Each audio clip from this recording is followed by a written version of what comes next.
یعنی زکات و خیرات تو مفلسوں اور ناداروں اور کارکنان صدقات کا حق ہے، اور ان لوگوں کا جن کے دل جیتنا منظور ہے، اور غلاموں کے آزاد کرانے میں، اور قرض داروں کے قرض ادا کرنے میں، اور اللہ کی راہ میں اور مسافروں کی مدد میں بھی یہ مال خرچ کرنا چاہیے۔ یہ مصارف اللہ کی طرف سے مقرر کر دیے گئے ہیں، اور اللہ جاننے والا ہے، حکمت والا ہے۔ اور ان میں بعض ایسے ہیں جو پیغمبر کو ایذا دیتے ہیں اور کہتے ہیں کہ یہ شخص نرا کان ہے۔ ان سے کہہ دو کہ وہ کان ہے تو تمہاری بھلائی کے لیے، وہ اللہ کا اور مومنوں کی بات کا یقین رکھتا ہے، اور جو لوگ تم میں ایمان لائے ہیں ان کے لیے رحمت ہے، اور جو لوگ اللہ کے رسول کو رنج پہنچاتے ہیں ان کے لیے عذاب علیم تیار ہے۔ مومنوں، یہ لوگ تمہارے سامنے اللہ کی قسمیں کھاتے ہیں تاکہ تم کو خوش کر دیں، حالانکہ اگر یہ دل سے مومن ہوتے تو اللہ اور اس کے پیغمبر اس بات کے زیادہ حقدار ہیں کہ یہ انہیں خوش کریں۔ کیا ان لوگوں کو معلوم نہیں کہ جو شخص اللہ اور اس کے رسول سے مقابلہ کرتا ہے تو اس کے لیے جہنم کی آگ تیار ہے جس میں وہ ہمیشہ جلتا رہے گا؟ یہ بڑی رسوائی ہے۔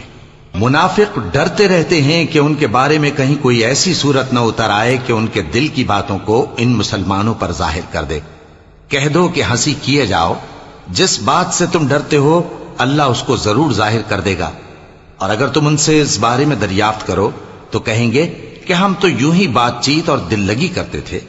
کہو کیا تم اللہ اور اس کی آیتوں اور اس کے رسول سے دل لگی کرتے تھے؟ عذر مت پیش کرو، تم ایمان لانے کے بعد کافر ہو چکے ہو۔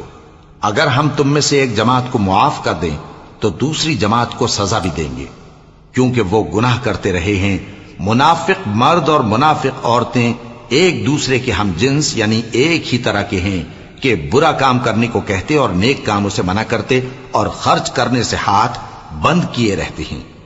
انہوں نے اللہ کو بھلا دیا تو اللہ نے ان کو بھلا دیا، بے شک منافق نافرمان ہیں۔ اللہ نے منافق مردوں اور منافق عورتوں اور کافروں سے آتش جہنم کا وعدہ کیا ہے جس میں وہ ہمیشہ جلتے رہیں گے، وہی ان کو کافی ہے، اور اللہ نے ان پر لعنت کر دی ہے اور ان کے لیے ہمیشہ کا عذاب تیار ہے۔ تم منافق لوگ ان لوگوں کی طرح ہو جو تم سے پہلے ہو چکے ہیں، وہ تم سے زیادہ طاقتور اور مال و اولاد میں کہیں زیادہ تھے، تو وہ اپنے حصے سے فائدہ اٹھا چکے، سو جس طرح تم سے پہلے لوگ اپنے حصے سے فائدہ اٹھا چکے ہیں اسی طرح تم نے اپنے حصے سے فائدہ اٹھا لیا، اور جس طرح وہ باطل میں ڈوبے رہے اسی طرح تم باطل میں ڈوبے رہے۔ یہ وہ لوگ ہیں جن کے اعمال دنیا اور آخرت میں ضائع ہو گئے اور یہی نقصان اٹھانے والے ہیں۔ کیا ان کو ان لوگوں کے حالات کی خبر نہیں پہنچی جو ان سے پہلے تھے، یعنی نوح اور عاد اور سمود کی قوم اور ابراہیم کی قوم اور مدین والے اور الٹی ہوئی بستیوں والے؟ ان کے پاس پیغمبر نشانیاں لے کر آئے، اور اللہ تو ایسا نہ تھا کہ ان پر ظلم کرتا، لیکن وہی اپنے آپ پر ظلم کرتے تھے۔ اور مومن مرد اور مومن عورتیں ایک دوسرے کے دوست ہیں کہ اچھے کام کرنے کو کہتے اور بری باتوں سے منع کرتے، اور نماز پڑھتے اور زکوٰۃ دیتے اور اللہ اور اس کے پیغمبر کی اطاعت کرتے ہیں۔ یہی لوگ ہیں جن پر اللہ رحم کرے گا، بے شک اللہ غالب ہے، حکمت والا ہے۔